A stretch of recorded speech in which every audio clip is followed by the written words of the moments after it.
Hello नमस्कार साथियों, welcome to the officer academy my dear students.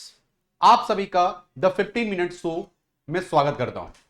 आज की क्लास में हम पढ़ने वाले हैं the Indian state of forest report के बारे में, है ना।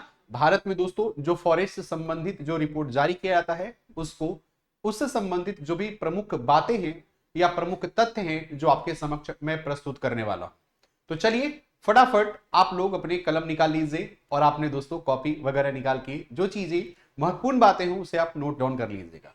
एक बात और आप सभी के समक्ष बोलना चाहूंगा दोस्तों कि आप लोग को 14 नवंबर बाल दिवस के ढेर सारी शुभकामनाएं, और मैं ईश्वर से प्रार्थना जरूर करूंगा कि आप लोग जल्दी से जल्दी सक्सेसफुल हो जाएं।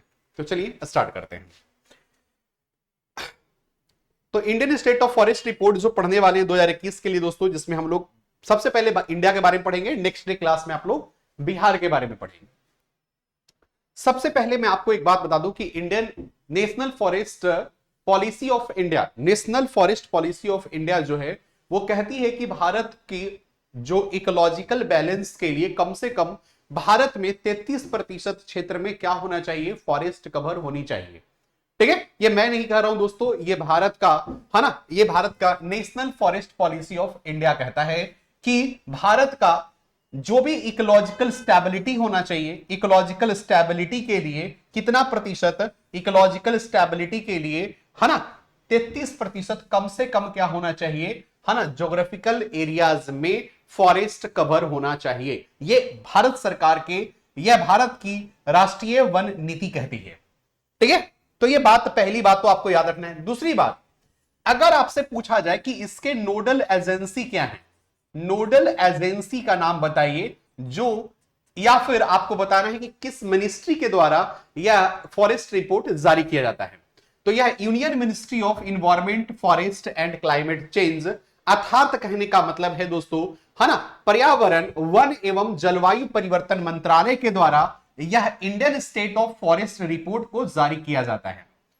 जो भारत में 2021 में जो फॉरेस्ट रिपोर्ट जारी किया गया था, वह फॉरेस्ट रिपोर्ट जो है वो आपका दोस्तों कहलाता है Indian state of forest report 2021 कहलाता है।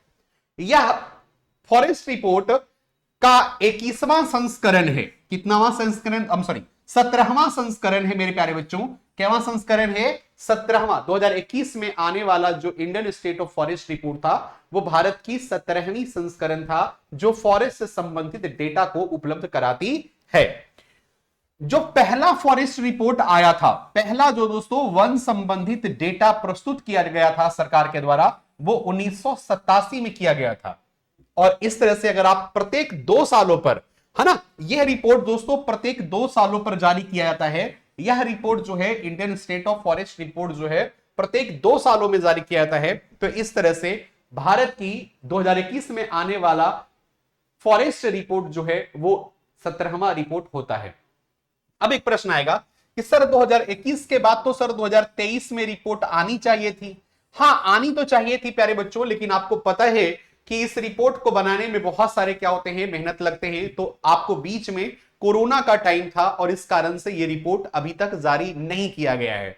तो आगे आने वाले समय में यह रिपोर्ट क्या हो जाएगा, आपका 18वां संस्करण हो जाएगा, जो कि जब दोस्तों जब भी आए, नेक्स्ट जब भी आपके पास जब Indian state of forest report जब आएगा तो वो 18वां संस्करण होगा।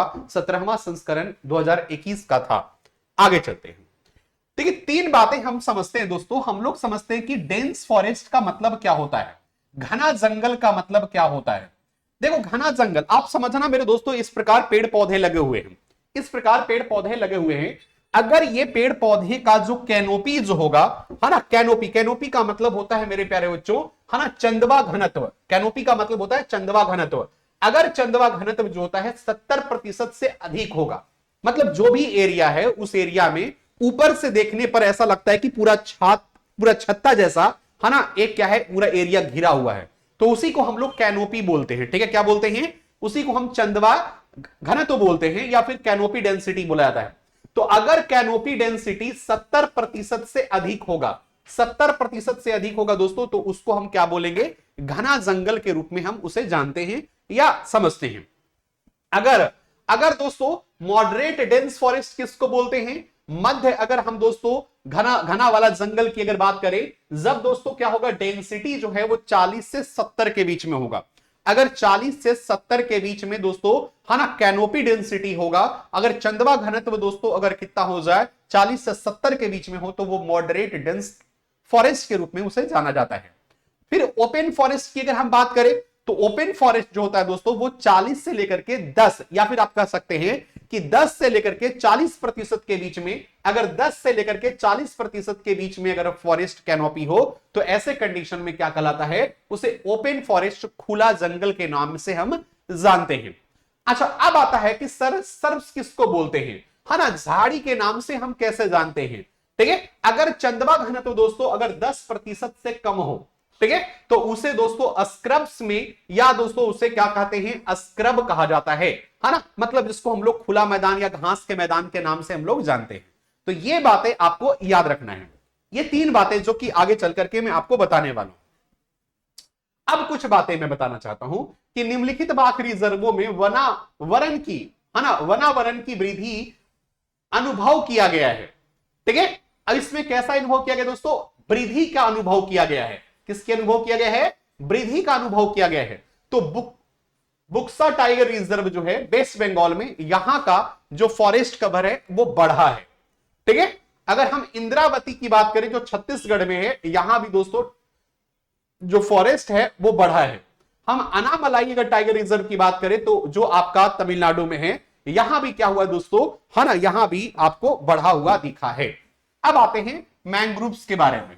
अगर हम मैंग्रोव्स के बारे में बात करें तो पिछले रिपोर्ट से इस बार के रिपोर्ट में 17 स्क्वायर किलोमीटर, मतलब अगर मैं आपको बात करूं 2021 के रिपोर्ट को 2019 के रिपोर्ट से अगर तुलना करें, तो मैंग्रोव फॉरेस्ट में दोस्तों 17 स्क्वायर किलोमीटर की वृद्धि हुई है। अर्थात कहने का मतलब है कि 17वां रिपोर्ट को अगर 16वें रिपोर्ट से अगर तुलना करें, तो मैंग्रोव में दोस्तों 17 स्क्वायर किलोमीटर की वृद्धि आपको देखने को मिलता है। आगे चलते हैं, भारत में जितने भी कुल जंगल हैं, आगे चल करके मैं बात करूंगा कितना है क्या है, भारत में जितने भी दोस्तों फॉरेस्ट कवर है, जितना भी क्या है दोस्तों वन आवरण क्षेत्र है, उसमें से 35.46% जो वन क्षेत्र है वो क्या है, आग से ग्रस्त है। मतलब दोस्तों वहां पर फॉरेस्ट फायर की घटनाएं अक्सर सुनने को मिलता है। तो भारत में दोस्तों जितना भी अगर आपको 21% लगभग अगर आपको दोस्तों फॉरेस्ट, डेंस फॉरेस्ट कवर है, तो आपको ऐसे तो 24% है जो आगे चलकर मैं डिस्कस करने वाला हूं। तो दोस्तों उसमें से जो भी 35% जो क्षेत्र है वो क्या है दोस्तों, फॉरेस्ट फायर से क्या है, ग्रसित है। आगे कहता है दोस्तों कि ऐसा जो क्लाइमेट चेंज के कारण दोस्तों ये घटना और बढ़ते जाएगी, और 2030 तक आते आते यह जो 35% जो है वो आगे चल करके 45 से 64% आगे बढ़ने की संभावना है। जलवायु परिवर्तन होने के कारण भारत की जो दोस्तों, है ना, वन क्षेत्र है या वन आवरण है वो ग्रसित होते जा रहे हैं धीरे धीरे आपके फॉरेस्ट फायर के रूप में। तो 2030 तक यह माना जाता है कि 45 से लेकर के 60% या 64% के बीच ये क्षेत्र हो जाएंगे। आगे चलते हैं, अब हम देखते हैं दोस्तों कुछ ऐसे स्टेट्स जहां पर क्या किया गया है ना, highly vulnerable climate hot spots है। मतलब यहां के जो दोस्तों वन क्षेत्र जो है वो अत्यधिक क्या है, संवेदनशील है। क्यों, जलवायु परिवर्तन के कारण अत्यधिक क्या है, संवेदनशील जो है वो आपके वन आपको देखने को मिलेंगे। तो वो राज्य कौन कौन है, असम है, मेघालय है, त्रिपुरा है और नागालैंड है ना। असम, मेघालय, त्रिपुरा और नागालैंड। तो अगर आपको भारत का मैप अगर थोड़ा पता हो मेरे प्यारे बच्चों, तो असम राज्य है, उसके बाद अगर आप बात करें तो नागालैंड है, उसके बाद दोस्तों अगर आप देखेंगे तो आपका त्रिपुरा है और आपका दोस्तों मेघालय है। ये राज्य जो है जो क्या है, बहुत ज्यादा वल्नरेबल हैं।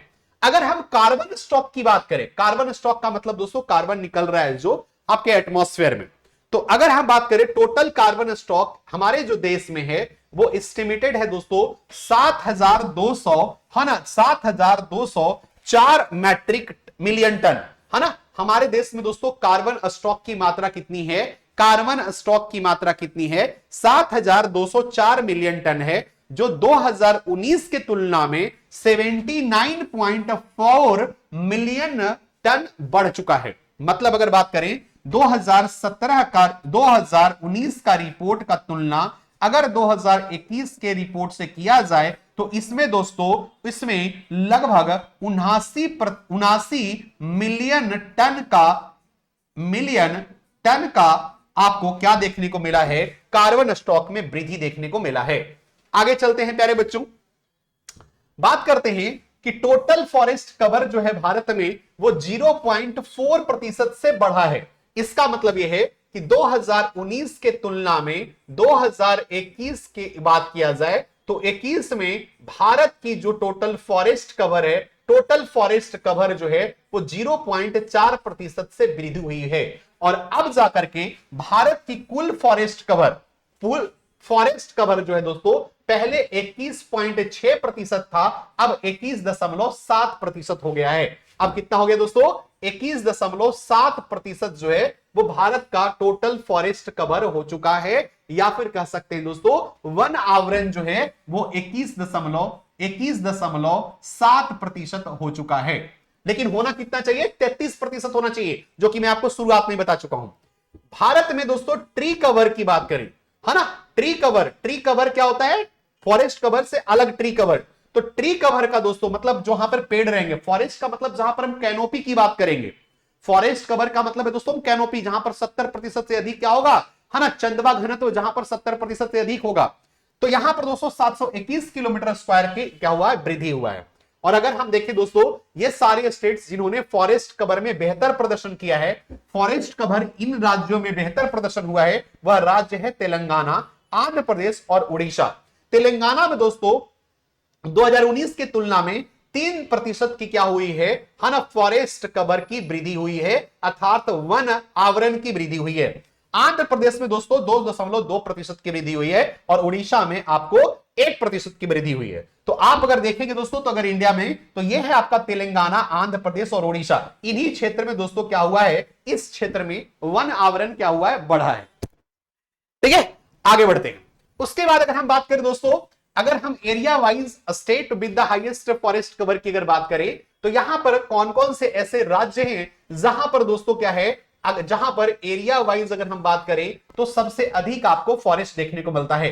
तो सबसे अधिक दोस्तों आपको मध्य प्रदेश में देखने को मिलेगा, उसके बाद आपको दोस्तों अरुणाचल प्रदेश में देखने को मिलेगा, उसके बाद आपका दोस्तों छत्तीसगढ़, अगर उसके बाद अगर देखेंगे दोस्तों तो छत्तीसगढ़ आपको देखने को मिलेगा, और छत्तीसगढ़ के बाद अगर आप आएंगे तो उड़ीसा मिलेगा। तो इस तरह से आप याद रख सकते हैं, कम से कम 4 राज्यों को आप याद रख सकते हैं। कैसे याद रखेंगे दोस्तों, कि अगर एरिया वाइज अगर पूछा जाए दोस्तों, क्षेत्रफल के दृष्टिकोण से सबसे घने जंगल आपको कहां देखने को मिलेंगे, तो मध्य प्रदेश, उसके बाद अरुणाचल प्रदेश, उसके बाद छत्तीसगढ़, उसके बाद उड़ीसा, उसके बाद दोस्तों आपका महाराष्ट्र है। अगर प्रतिशत के आधार पर दोस्तों अगर हम वनों की अगर हम हाईएस्ट अगर वनों की अगर हम दोस्तों अगर आप देखें तो इसमें सबसे अधिक कहां मिलेगा दोस्तों, यहां पर आपको सबसे अधिक मिलेगा, जो मैं नीचे लिख रहा हूं आपका दोस्तों, सबसे पहले क्या होगा, आपका मिजोरम होगा।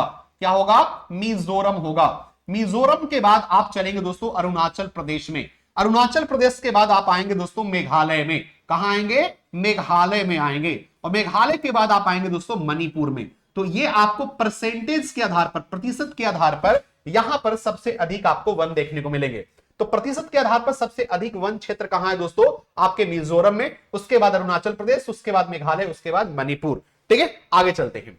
अगर हम बात करें दोस्तों तो फॉलोइंग द, कुछ ऐसे स्टेट्स हैं नॉर्थ ईस्ट स्टेट जिसको हम 7 सिस्टर्स के नाम से जानते हैं दोस्तों। ये अगर आप मैप थोड़ा पता होगा, जिसको हम 7 सिस्टर्स की बात करते हैं, तो नॉर्थ ईस्ट इंडिया में अगर हम देखेंगे कि कौन कौन से राज्य में फॉरेस्ट जो कवर है वो घटा है, तो दोस्तों फॉरेस्ट कवर आपका अरुणाचल प्रदेश, मणिपुर और मेघालय। याद रखेंगे कि अगर हम नॉर्थ ईस्ट की बात करें तो नॉर्थ ईस्ट में सबसे अधिक फॉरेस्ट में जो गिरावट देखने को मिला है वो अरुणाचल प्रदेश में देखने को मिला है, और फिर कहां दोस्तों, आपका मणिपुर, उसके बाद आपका मेघालय।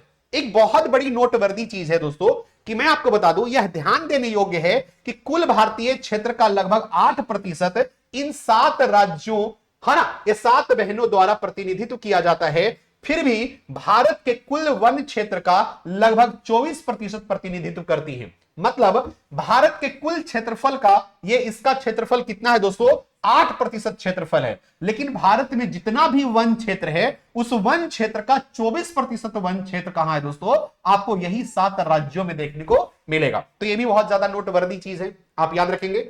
यहां पर अगर आप देखेंगे दोस्तों किन किन राज्यों में दोस्तों, अगर आप देखेंगे किन किन राज्यों में फॉरेस्ट का दोस्तों क्या हुआ है, गेन हुआ है। तो अभी आपको हमने बताया है कि अगर आपको गेन की बात करना हो तो गेन में आपको दोस्तों सबसे पहले आपको आंध्र प्रदेश याद रखना है, आंध्र प्रदेश के बाद आपको तेलंगाना याद रखना है, एपीटी याद रखना है ऐसे, है ना, आंध्र प्रदेश, तेलंगाना और उसके बाद दोस्तों उड़ीसा। तो यहां पर क्या हुआ है, फॉरेस्ट का गेन हुआ है। कहां पर लॉस हुआ है ना, फॉरेस्ट का कहां लॉस हुआ है दोस्तों, तो इसमें आपको याद रखना है अरुणाचल प्रदेश। एपी यहां भी रहेगा, एपी यहां भी है, एपी यहां भी है, लेकिन दोनों में एपी में फर्क है ना। यहां पर आपको अरुणाचल प्रदेश और उसके बाद दोस्तों मणिपुर, उसके बाद दोस्तों आपका आ जाएगा नागालैंड। ठीक है, ये आपको याद रखना है। आगे हम बात करें दोस्तों, एक बहुत बड़ी इंपॉर्टेंट चीज मैं आपको बताना चाहता हूं, उससे आप लोग ध्यान रखिएगा। देखिए 2021 के रिपोर्ट को अगर आप देखेंगे, 2021 के रिपोर्ट को अगर आप देखेंगे तो एक चीज आपको क्या फील होगा, है ना, कि फॉरेस्ट कवर कितना है दोस्तों, है ना, फॉरेस्ट कवर आपका है ना 7,13,000 है ना 789 स्क्वायर किलोमीटर है। फिर से देख लीजिएगा, अच्छे से याद रखिएगा, फॉरेस्ट कवर है ना 2021 के रिपोर्ट के आधार पर फॉरेस्ट कवर जो है 7,13,789 है ना स्क्वायर किलोमीटर है। और ट्री कवर कितना है, 95,748 स्क्वायर किलोमीटर है। अगर हम दोस्तों इस ट्री कवर का परसेंटेज निकालें तो 21.7% है, और ट्री कवर का अगर हम बात करें दोस्तों तो 2.9% है। और इन दोनों को अगर हम टोटल जोड़ दें तो भारत में कुल क्षेत्र में कितना वन है, कुल क्षेत्र में दोस्तों आपको 24.6% में क्या है, वन क्षेत्र आपको देखने को मिला है। ठीक है, अच्छा अगर आपको देखें दोस्तों भारत में फॉरेस्ट कवर में कितना इंक्रीज हुआ है, तो 0.2% की वृद्धि हुई है। अगर दोस्तों भारत में ट्री कवर का कितना वृद्धि हुआ है, तो 0.7% का दोस्तों ट्री कवर में वृद्धि हुई है। और भारत में टोटल अगर 2019 की तुलना में बात करें दोस्तों कि टोटल कितना वृद्धि हुआ है, तो 0.28% की क्या हुई है, वृद्धि हुई है। ये आपको याद रखना है। क्लियर है प्यारे बच्चों, ये सारी बातें मैंने आपको यहां पर डिस्कस कर दिया है। आगे चलते हैं। यहां पर दोस्तों आपको वो मैंने आपको बता दिया कि मध्य प्रदेश, अरुणाचल प्रदेश, छत्तीसगढ़, ये 3 राज्य वहां है जहां पर दोस्तों है ना एरिया वाइज सबसे अधिक क्या है, फॉरेस्ट कवर है। और ये 3 राज्य ऐसे जहां पर परसेंटेज के आधार पर है ना फॉरेस्ट कवर अधिक है। ये आपके लिए दोस्तों होमवर्क है, इसका आप लोग आंसर आप लोग ऑफलाइन कमेंट करके मुझे बताइएगा। और ये दोनों क्वेश्चन भी दोस्तों आपके लिए होमवर्क है, ये भी आपके लिए क्या है दोस्तों, क्वेश्चन आपके लिए होमवर्क के रूप में है। आप इसका भी आप आंसर जो है आप लोग ऑफलाइन कमेंट करके मुझे बताइएगा। ठीक है, ये दोनों क्वेश्चन आपके लिए होमवर्क के रूप में है, इससे आप लोग जरूर कीजिएगा। बाकी मेरे प्यारे बच्चों अपनी क्लास को यहीं पे एंड करता हूं। Thank you so much. आपको कैसा लगा ये क्लास आप लोग जरूर बताइएगा मेरे प्यारे बच्चों। अगले क्लास में हम आपसे के साथ जुड़ने वाले हैं, उसमें आपको बिहार स्टेट का फॉरेस्ट रिपोर्ट के बारे में हम डिस्कस करने वाले हैं। तो चलिए आज की क्लास को यहीं पे एंड करता हूं। Thank you so much, love you all, bye bye, take care, have a nice day. फिर मिलते हैं दोस्तों इसी उत्साह उमंग के साथ, तब तक के लिए अपना ख्याल रखिए, अपना ख्याल रखिए, bye bye, take care, have a nice day.